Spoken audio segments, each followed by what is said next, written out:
Good afternoon, ladies and gentlemen, boys and girls, people of all ages from all across the world. You are now tuned into the Chandler Brief, where the dress code is, of course, business casual. I'm a bit chopped up right now because it appears there's going to be some sort of outage happening with the stream today. So if you guys aren't able to watch the stream live, I'm of course recording it, and I'll be uploading the Chandler Brief up to all my channels so you can watch it on your own time. It appears YouTube is telling me there's no data being received right now, so I don't know what is going on. But I do want to say to you guys that this is, of course, our daily show that we have every weekday at 3 p.m. Eastern Standard Time. And if you want to keep seeing this show available on all your favorite platforms, make sure you go down there, subscribe, you go down there, you hit that like button or that Rumble button. I want to give a big shout out to everybody who's watching us over on Rumble. It doesn't appear that Rumble is having the same issues, so if you're watching on Rumble and everything is fine, just let me know in the chat or anything like that. But since we're recording, we're just going to jump into the shows that we have today. And as you can tell by the title, this one is a doozy. It seems like each one of these shows, things just keep getting crazier and crazier, and there is a lot to talk about. So let's jump into it. The U.S. Army is now beginning to discharge soldiers who refuse to get vaccinated against COVID-19, or refuse to take the COVID-19 drug, since some people disagree on the nomenclature of even calling it a vaccine, which is totally understandable to me. So let's just jump into this article and see what's happening. U.S. Army soldiers who refuse to be vaccinated for COVID will soon be discharged, the military branch announced Wednesday. The Army said it will immediately begin separating soldiers from the service who refuse to be vaccinated or who don't have an approved or pending request for exemption. Army readiness depends on soldiers who are prepared to train, deploy, fight, and win our nation's wars, said Secretary of the Army Christine Wormuth. Okay. Unvaccinated soldiers present risk to the force and jeopardize readiness. Soldiers who are discharged for refusing to be jabbed will not be eligible for involuntary separation pay. You won't even get paid. And may have to return any unearned special or incentive pay, the Army said. As of January 26th, it said 96% of active troops have been completely vaccinated, while 3,300 have refused to get the jab. Nearly 5,900 have received temporary exemptions, which is an amount, but not many. Those who have asked for a medical exemption or religious accommodations are temporarily exempt from the vaccination requirement while their requests are being reviewed.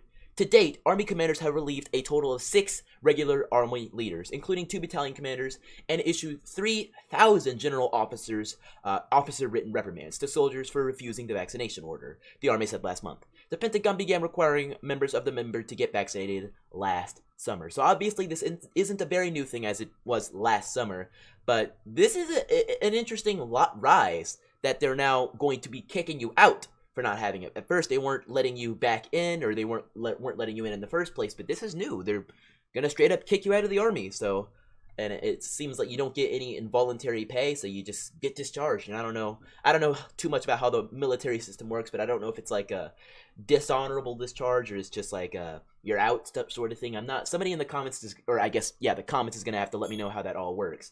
So let's jump in and move on to what is next, and that is the leader of ISIS, a man named Kirishi, I think if I'm reading that right, kills himself during Syria raid, the U.S. says.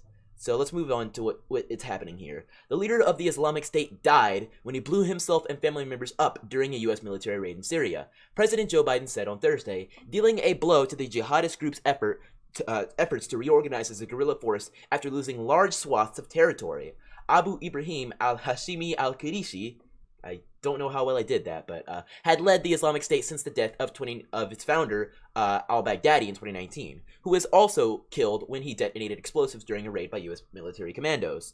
As U.S. forces approached Kirishi in northwest Syria overnight, he blew himself up, also killing members of his own family, including women and children. The blast was so big, it blew bodies out of the 3-story building where Kirishi was and into surrounding streets in the town of Atmeh. Wow. Thanks to the bravery of our troops, this horrible terrorist leader is no more, Biden said in remarks at the White House. Neither Biden nor U.S. officials briefing reports provided a death toll, but Syrian rescue workers said at least 13 people, including 4 women and 6 children, were killed. Qureishi's death is another setback for the Islamic State, nearly 3 years after its self-declared caliphate was dismantled and its fighters defeated by U.S. and Iraqi forces. Since then, ISIS has waged insurgent attacks on Iraq and Syria. The most recent was last month when its gunmen stormed a prison in northeastern Syria housing Islamic State suspects. You guys must remember that with all the Afghanistan stuff, ISIS more than likely had some sort of involvement in all that. Qureshi, a 45-year-old Iraqi, had remained largely in the shadows since succeeding Baghdadi, who led the group at the height of its power. It took control of large areas of Syria and Iraq, pulling over millions of people with an iron fist and inspiring attacks in the West, and that it's ruling over millions. Biden and U.S. officials described Kurdishi as the driving force behind the genocide of minority Yazidis in northern Iraq in 2014, and said he oversaw a network of Islamic State branches from Africa to Afghanistan. So this guy was a big shot. So this is a good win for the Biden administration and for America itself. I mean, it's obviously probably only the beginning of what is to come, hopefully, because Trump set a great precedent in destroying terrorist leaders. Soleimani, al-Baghdadi, I think a few others I can't even remember the names of, and the people that were around them. These are good moves. So to see what comes next, we'll have to keep going. But of course, that's the end of our military subject of the day. So before we move on, I want to remind you guys that this show is 100% sponsored and supported by MyPillow, and though you guys are probably going to have to watch this after this stream airs, I do want to remind you guys that these savings will last forever. So make sure you go to MyPillow.com and use code CRUMP for your very own discount on a MyPillow. And while you're there, check out the brand new sale on Giza Dream Sheets. This is one of the best deals we have seen in a long time. So if you are interested in getting a hand on some of these Giza sheets, make sure you use code CRUMP to get up to $40 off.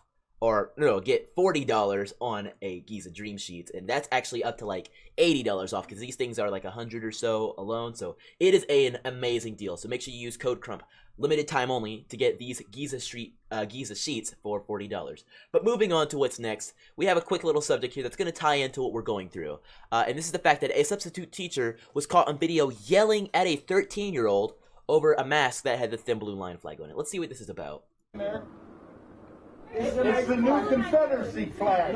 That's the substitute teacher, Amanda McCollum, said provoked this verbal altercation in her son's math class. No, it's black, white with some blue line in it. Yeah, thin blue line. Yeah, but it's not American. It's got a thin blue line. That's American. It's American. Mind blown, angry, heartbroken. Lucas's dad is in law enforcement. The mask, he said, is how he shows support. I worry if, they're gonna come on some person and they have a weapon in their car, and it just makes me feel worried. That's the new Confederacy flag. The thin blue line flag resembles the American flag, but has a blue stripe. It's a sign of support for law enforcement, but it's also come to signal opposition to the racial justice movement. McCollum said that is a concern, but politics and this delivery don't belong in the classroom. I don't want my kids to not wear them or not feel like they should support the things that they support. Frankly, I think what that news anchor said is a bunch of baloney. The thin blue line flag has next to nothing to do with the anti-racial justice movement. Heck, I don't even know what the racial justice movement is, because their idea of racial justice is getting out in the streets, getting themselves and other people killed, looting, burning things down, and all in all putting the whole nation, and especially major cities, in harm's way. So I don't know what type of justice they're going for unless it's mob justice. But moving on, this kind of is on the other side of the issue now. This is a person who clearly does not care about the, I guess as that anchor would describe it, the anti-racial justice movement, but more so the thin blue line movement, because Biden is in New York today, and he's here giving a speech regarding gun control, because obviously that's what you need if you want to accomplish anything in America. He says, "We talk like there's no amendment that's absolute. When the amendment was passed, it didn't say anybody could own a gun, and any kind of gun, and any kind of weapon. You couldn't buy a cannon when this amendment was passed." I don't necessarily believe that's true, but either way, he has to understand that the Second Amendment is not what he thinks it is. And again, for any of the press listening, this doesn't violate anybody's Second Amendment right. There's no violation of a Second Amendment right. We talk like there's no amendment that's absolute. When the amendment was passed, it didn't say anybody can own a gun and any kind of gun and any kind of weapon. You couldn't buy a cannon, and when this amendment was passed. He's such an interesting gentleman. I'll tell you that. He is an interesting guy that just says the things he says over and over again, expecting people to actually care what he has to say. And the saddest part is that there are some people that care and weigh what this man has to say for anything, for jack. And it shouldn't work like that. So no reason why you should be able to buy certain assault weapons. No reason why you should be able to find certain assault weapons. Now, I doubt that thing about the cannons is true, because there are a lot of funny stories about people with cannons in the past, but the funnier thing is that he describes it as an assault weapon. what is an assault weapon? Give me a definition of an assault weapon so that we can begin to tear apart your terrible argument. Because the truth of the matter is, there is no such thing as an assault weapon. There is a such thing as a firearm. So if you're going to say we need to ban all the firearms, well, then you could simply say you're just wrong. That is unconstitutional.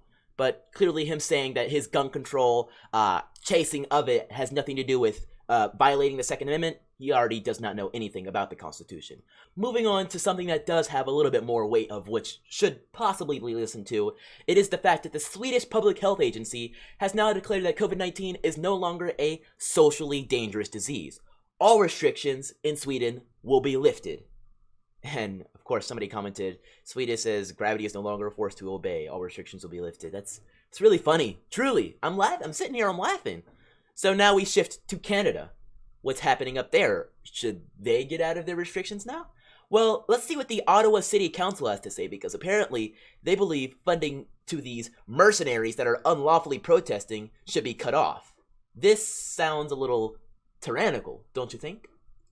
I want to ask the mayor if he will pick up the phone and call GoFundMe in the States directly and demand that they cease and desist sending money to these unlawful protesters. And perhaps while he's at it, he could pick up the phone and ask the Prime Minister to do the same.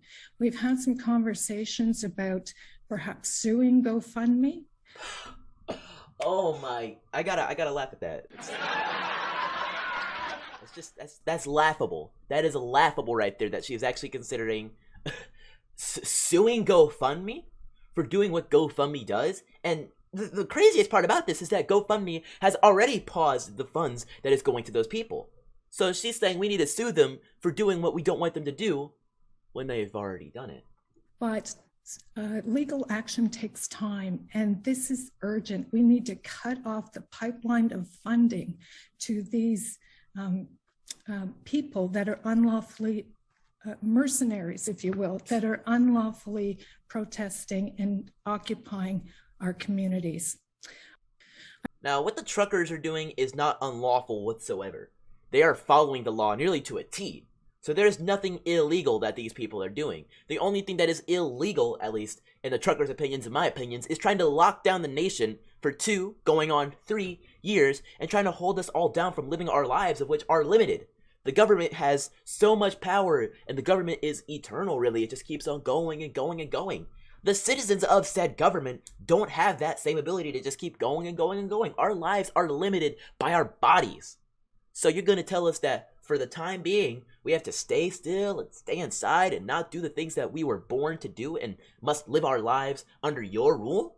No, truckers are going to stand up. And now people are making their voices so heard that the leaders of the Conservative Party in Canada that were so weak and unable to do anything as far as getting to the people have now had to step away from their positions. Now, he's going to stay on as a member of parliament, but he's being forced out of the Conservative Party leadership, which means, if I'm correct, in Canada, if the Conservative Party ever took enough seats to gain majority power, or form some sort of coalition in which they take majority power, Aaron O'Toole would not become the Prime Minister. He's such a tool, he's out. He's out! Aaron O'Toole says he will stay on as a Conservative member of parliament after being pushed out of the party's top spot.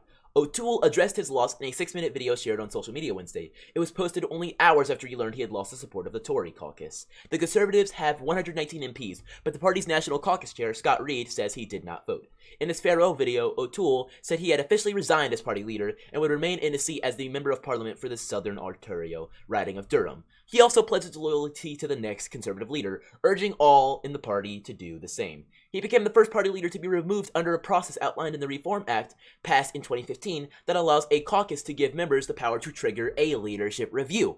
Conservative MPs decided they wanted that ability after O'Toole lost last year's federal election. The next order of business will be to select an interim leader, which will happen tonight. New Brunswick Member of Parliament John Williamson threw his name into the ring, as did British Columbia MP Carrie Lynn Findlay. Alberta MP and former National Caucus Chair Tom Kamiec also said he was putting his name forward, as did Rob Moore. Deputy Party Leader Candice Bergen is also considered a possible contender, heading into the House of Commons after Wednesday's vote. Bergen said she would have more to say later, so I may have a slight misunderstanding of how the Canadian electoral system works, because I saw something about a federal election.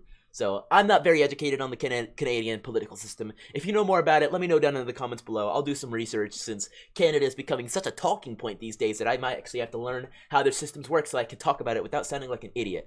But moving on to our last subject of the day, it's going to be a quick brief. Yankee Pollock has given us an update as to what the truckers have accomplished in their protest. So far, the truckers have succeeded in Saskatchewan to remove their vaccine passport, Quebec to remove their vaccine tax, and remove O'Toole as the Conservative Party leader. And he says, keep on honking. And to all the protesters in Canada, I think I can proudly say to all of you that you're doing a dang good job, and you definitely need to keep on honking. That has been your Chandler Brief of the day. Thank you guys so much for tuning in. I'm sorry, I don't know why the live stream cut off. I guess there's been some sort of issues happening with YouTube and Rumble today. But this stream will be available for you to watch totally on all channels to make up for the fact that it wasn't available to watch as a stream. And aside from all that, make sure you guys tune in tomorrow on Friday for our 3 p.m. Eastern Standard Time Chandler Brief. If you're watching this on any other day, I'm more than likely going to be live at 3 p.m. Eastern Standard Time, unless previously stated on Twitter or some of my other platforms. If you aren't already, make sure you're following me on all platforms like Gitter, and make sure you subscribe over on Rumble so that if I ever get banned off of YouTube, you can keep watching me, anything like that. Just go to rumble.com/user. Just follow this address. It's also in the description below. And last but not least, this channel is 100% supported by viewers like you. So if you're interested in supporting to keep us on the air and keep my ability to be able to go live for you guys, then definitely make sure you go to donorbox.org/support-Chandler and consider a one-time or a monthly donation to support our content. We also support Cash App donations, and that's Cash App code. I don't know why it isn't on this screen, but it is available right there. So if you want to check it out, just type in that code and donate on Cash App.